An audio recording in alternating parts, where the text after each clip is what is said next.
There's a version of you that never sleeps in, never skips training, never wastes time. There's a version of you who never fails. It is waiting for you. Genuinely ask yourself a question, you at home. If you had done those things for the last 2 years, you never skipped a training, you never wasted time, you never scrolled TikTok, you never sat aimlessly on the internet typing in garbage, never played video games, you never wasted time. You never skipped training, you were training every single day. You never slept in, you were never lazy. There's this version of you. Imagine the person you would be. Genuinely imagine what you would look like. Imagine where you would live. Imagine the car you would drive. Imagine how much your woman would respect you. Imagine the love you would see in her eyes when she looks at you with adoration like a king. Imagine your existence. That person is waiting for you, and the only thing that's stopping you from being that person is your monumental laziness. You can have it. The universe is very giving. It will give you anything you work for. I've never seen somebody try for something with all of their might and not get it. The only people who do not have the things they want are the people who do not try for them. I've never seen a person wake up and say, my only dedication in life is to solve a Rubik's Cube and fail. You are not stupid. You are not incompetent. You are lazy and arrogant. It's extremely important you understand that that person is waiting for you, and you are declining that version of yourself. In the multiverse, in the many different versions of the universe that exist, there is a version of you that does those exact things, and he is a greater person than you can even fathom. You can transform yourself into that guy. You can be a top G. That's exactly what I did. I knew who I was going to have to end up being before I became that person. My brother and I are not from rich families. We are not from advantaged beginnings, but I knew I had to be a big, strong, fighting billionaire. That's what I knew I had to be. Discipline is the key to success. If you cannot force yourself to do something you don't want to do, how are you ever going to put yourself through the suffering required for greatness? If you cannot force yourself to train when you do not want to train, if you cannot force yourself to work when you don't want to work, if you can't force yourself to not log into Pornhub or force yourself to eat right, how can you possibly ever become a monumentally successful person if you cannot control yourself long enough to do what must be done as opposed to what you feel like doing? The only people who get to live their lives based on how they feel are women and children. Children can cry because they feel like crying, as can a woman. A woman can start an argument because she feels like arguing, as can a child. A man must do what he is supposed to do irregardless of how he feels. That is the key component to masculinity, is discipline. If you do not have the discipline to dedicate yourself to anything, you are going to fail and be crushed by the people who can. If you only go to the gym when you feel like going to the gym, you're never going to be as strong as the people who go to the gym when they don't feel like going to the gym. That is a reality of life. So, I train every single day. I've actually heard from some people saying, you overtrain. And I explained to them, one, I don't believe in rest. I'm not you. I'm not pussy, and I'm not broke like you are, Mr. Fitness Trainer, standing around the gym teaching people for $50 an hour.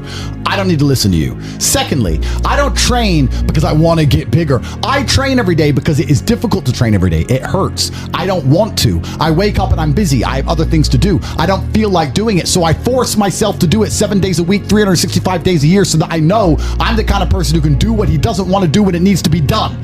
I am that man. And it's more of a mental exercise than a physical exercise at this point. How can you ever outcompete me if I can force myself to do the things I don't want to do and you cannot? Discipline is absolutely essential for success, and you need to get very comfortable and very used to the idea of understanding that on your path to greatness, there are going to be long periods of time where you hate what you are doing, where you are dissatisfied with the actions you must undertake, where you are tired, where you are stressed. That is why it is difficult. That is why most people won't make it.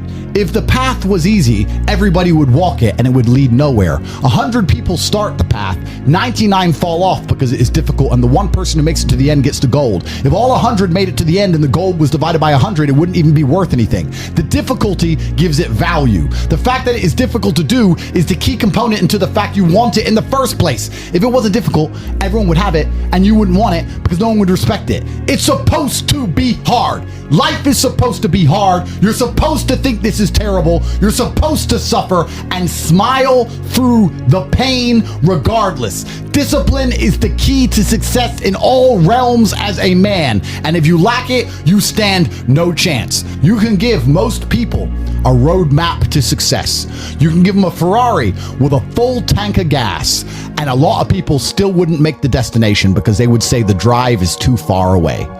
quitters. They don't have the discipline. You can tell them exactly how to do it. You can give them the mechanism to get there, but they don't have the discipline to complete the drive and end up at the destination. That is the majority of Earth. This is your competition. People who, even if they are told what to do and people tell them exactly how to do it and help them do it, still quit, still fail because they lack discipline. Even me, with my monumental powers, I can't make a quitter successful. It doesn't matter how good I am. It doesn't matter how easily I make it for them to succeed. It doesn't matter how compendious and concise and powerful the real world is. It doesn't matter how much I text them and motivate them, how many emergency meetings I do to try and talk to them and hype them up, how much motivation I give them. It doesn't matter what I do. If they are a quitter, guess what they're going to do? They're going to quit. No matter how simple the map is to read, no matter how fast the Ferrari is, somewhere along the drive, the sun's going to get in their eyes, meh, meh, and they're going to sit there and go, I don't like this, this is hard, and they're going to quit. Quitters are the number one type of people that nobody can help. If you're a quitter, I can't help you, life can't help you, God himself cannot help a quitter. So if you lack discipline, you lack the very basic building block to any type of success which exists on the planet. By every single metric which can be measured with science, you are going to stay a loser and a failure. The key is to keep training. If you train hard every single day, you don't have to worry about a little bit of vitamin C. It's true. If you don't train and you don't smoke, you're still going to be a pussy. Yes. The answer is always hard work. As soon as you are granted life, you are guaranteed death. What you do in between is up to you. You are all conscious. That could end tomorrow, that could end in 100 years. But the time between the beginning of your consciousness and the end of it is completely up to you. Training is never the wrong decision. If you're in jail, you should train. If you are free, you should train. If you are rich, you should train. If you are poor, you should train. If you smoke, you should train. If you don't smoke, you should train. If you drink, you should train. If you don't drink, you should train. You cannot escape that hard work is always the correct decision. There is no time in any scenario when working hard is going to be the wrong answer. You should always try your very best in all things. I will smoke 10 cigars a day and beat the shit out of you because I train harder than you can possibly fathom. Pain is an extremely important part of the equation. Pain is the elixir of success. When people say this bad thing happened to me and I'm suffering, I say good. It is pain which is required. It's one of the elements in the chemical reaction. If a chemical reaction requires 5 particular distinct compounds and you have 4 and you're missing 1, it simply doesn't work. Pain for a man is one of the most important elements in becoming successful. Batman is Batman because they killed his parents. If they did not kill his parents, he would not be Batman. You're supposed to suffer. You're supposed to take that pain. The worst thing that can happen to you as a man is you live a life with no pain in it. To be born into a rich family and have a nice, easy life and be given money and you don't have to go to the gym and not have to train because you have bodyguards and sit around like a fuck up. You're going to be miserable and unhappy and a drug addict buying prostitutes. You're only going to have women who adore you. You're only going to feel confident in yourself and feel happy when you've been through hell and come out the other side. The pain is required, and you'll often notice that people who are better than you are people who have suffered more than you have suffered.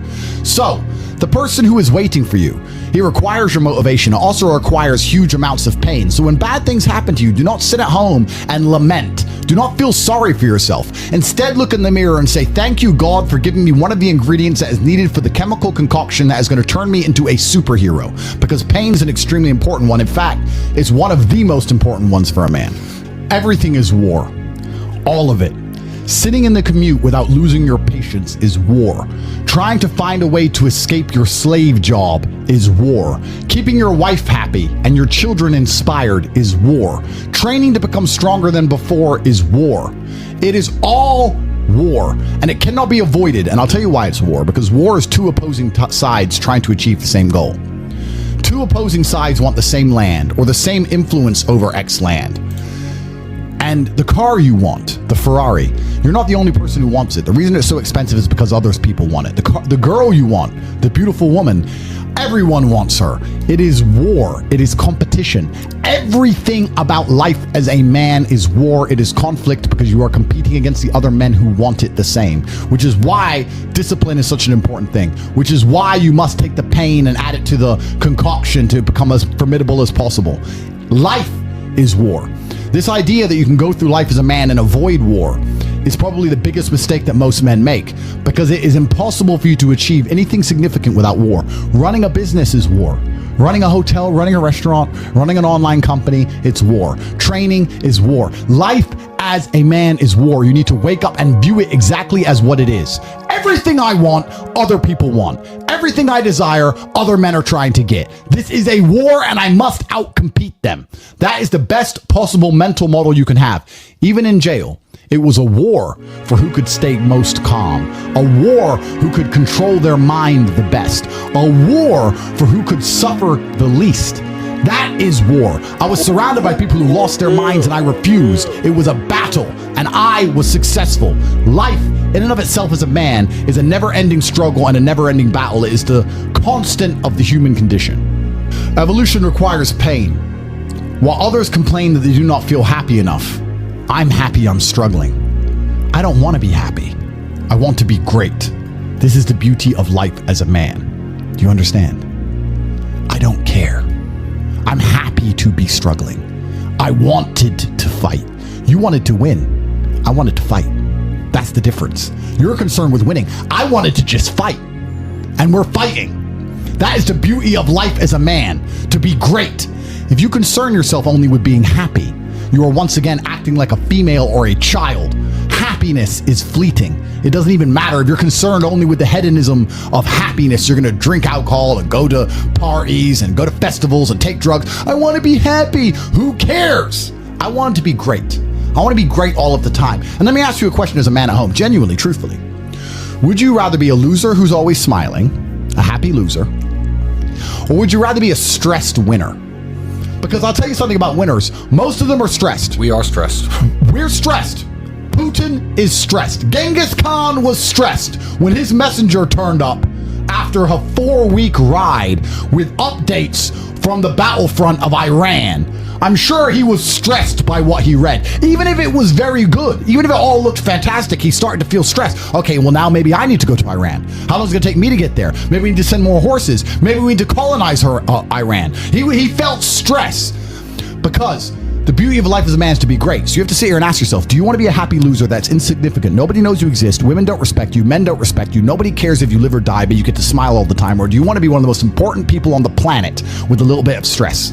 I am brilliant because I've decided to be brilliant. And if I had to sacrifice happiness to be brilliant, then that's fine. You know what the great thing about it is? You know it's amazing what God gives, how the whole world becomes full circle? If you stop caring about being happy and you start caring instead about being great, guess what you end up being? Great. Along with great. And you know what? Yeah, happy. You end up happy if you forget about happiness and try to become great. You will never be successful if you're concerned about being happy, so forget about it. I like to consider myself a wise old man, and I'm trying my best to encourage and instigate a revolution amongst the youth where men take absolute self-accountability and they believe in themselves and they take responsibility for absolutely everything. As a man, you are most formidable if everything is your fault. If it rains outside and you get wet, that is still your fault. Can you control the rain? No. Could you have brought an umbrella? Yes. You need to blame yourself for all things, the good and the bad. And by doing this, you take absolute self-accountability, which allows you to build a mental model in which you will find solutions, 1. 2, avoid trouble, because you know that anything bad happens to you is your fault. And 3, be the most fearsome competitor possible, because we're living in a very competitive world nowadays amongst the elites. The people who understand that you're living inside of a fish tank are trying very hard to get out. And you have to make sure that you can outrun some of them if you want to escape. It's an age-old adage. If a bear is chasing a group of people, you do not have to be the fastest one. You just have to be faster than the slowest. The slowest person is going to die. So as long as you're ahead of the majority of people, you stand a very good chance of avoiding slavery. Being a powerful man isn't always about furious anger and instilling fear. As enemies attempt to attack your energy and lower your vibration, understand this: power is untouchable. Power may notice, but it doesn't care. Sometimes power is simply not giving a fuck. Being a powerful man isn't always about furious anger and instilling fear, meaning sometimes it is. You need to retain the capability to instill fear with furious anger. A man who cannot do that is not a man. It is one of the cards you need to have in your deck. However, more often than not, when you're in a true position of power, you will play the alternate card, which I'm describing here as simply not caring. How can you not give a fuck about things? So I'll tell you how. If you're filthy rich and you have a strong network of people around you who you trust, and you have a good family, and you have beautiful children, you have women who love you, and you have beautiful supercars, you live with your best friends in a compound, you have armed guards, and you're proud of yourself, and you're strong, and you train hard every day, and you're monumentally successful, and all of your dreams come true, and if you want something, you can instantly snap it up. You want a Pagani, you want a Bugatti, you want a $25 million apartment, anything you want, you buy. It's very easy to not give a shit about the opinions of people who don't have one fraction of your success. And what these people are trying to do is drag me, I'm using me as an example, but we can also use it for you. When you have true power, they're trying to drag you down. They're not trying to elevate themselves. They're trying to drag you down, which is a very different thing. Because it's amazing how God rewards those who are trying to build and create and elevate, and how it punishes those who are simply trying to destroy and be spiteful and negative. And these people are going to dedicate hours and hours and millions of hours of their life towards a certain cause to try and drag people down who they cannot affect because they're already too powerful and too large. And they're wasting their own human experience, and they're not progressing or advancing themselves in any way. They will stay brokies, and we will stay rich forever. So the lesson here is that you need to get to a position where ignoring people is a move in which you're guaranteed success. You can ignore people completely and they are benefiting you. And that comes from a position of power. And I think a lot of you at home right now, you may not be in our position, but if you're already working hard, you're already going to the gym, you're already training, you make sure that you're getting as much muscles as possible, as much money as possible, you're dedicated, you don't sleep in, you don't waste your time, you don't smoke weed, you don't play video games, you're focused on trying to become fantastic as a person. You can just ignore that girl. That girl who broke your heart or cheated on you, just ignore her. The most powerful move you can make is ignore her. Yeah, you could yell at her. Yeah, you could try and make her scared of you, blah, blah, right? That's not going to work. The powerful move is just to completely ignore her because you're on your ascent. She is likely on her descent. She likely has no intention of improving herself, no intention of becoming richer, no intention of becoming better looking. Time is against her. As she gets older, she's going to lose her looks. You're going to continue your ascent, and she's going to have to watch you for the rest of her life be the man that she could have been with that she's no longer good enough for. The best thing you can do is simply ignore her. That is the powerful move. And it's the same with also men. It's not even a gendered argument. There's men who want to be your friends right now, or who wanted to be your friend, and they did something wrong to you. And if you're on the right path doing the right things, karma, God, the universe, whatever you want to call it, is going to teach them a lesson for simply failing to be a good person to you while they had the chance. But when you have a whole bunch of money, you take care of the people you love. And that's the masculine prerogative. And even my brother and I, anyone who's been loyal to us, who's on our team, we monumentally reward. And everyone who ever displayed cowardice or sold us out or made mistakes massively regrets it because they see how well we treat the people who are close to us. If you lack somewhere, excel somewhere else. Counter your weaknesses by honing other capabilities. If you're ugly, become filthy rich. If you're poor, be as strong as an ox. Life is unfair. The primary focus of your energies is to balance the books. And there's two different ways you could interpret that. You can, obviously, increase the attributes that you are lacking. If you have the ability to train, because a lot of people don't. Some people are born without arms and legs, but you, with 2 arms and 2 legs, are sitting at home jerking off the Pornhub, flabby and fat. If you have the ability to train, you should be doing it. But also, you know, there are some things that some people are just better at, and you can counteract that problem by teaming up with people who compensate for your weaknesses. People who are strong in areas where you are weak, and you team up with people where you are strong in areas where they are weak. I don't think between the people in this house and our group of friends, we lack anything. Correct. Anything. Correct. Literally anything. We can sit as a group and have a conversation about anything with anyone in the world and give useful insight and change people's lives for the better, because although I am not perfect, our team compensates one for each other. And that's the point of brotherhood. So excel in one area if you lack in others. I have people say to me, Andrew, I'm short. What do? I'm short. Okay, God made you short. Fine, good.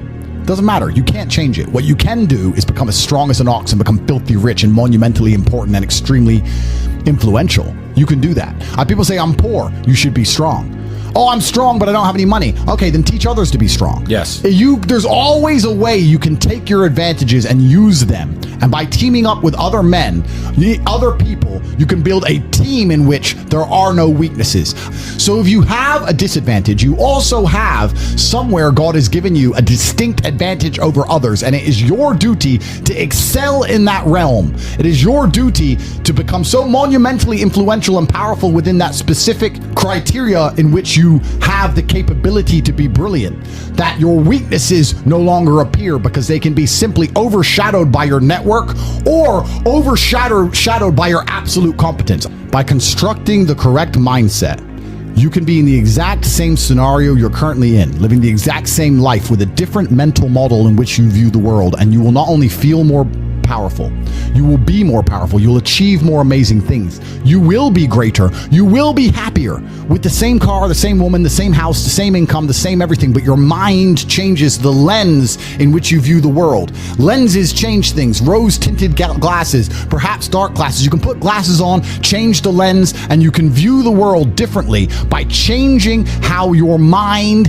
is constructed and put together and the way you view the world. That is the point of mental Aikido.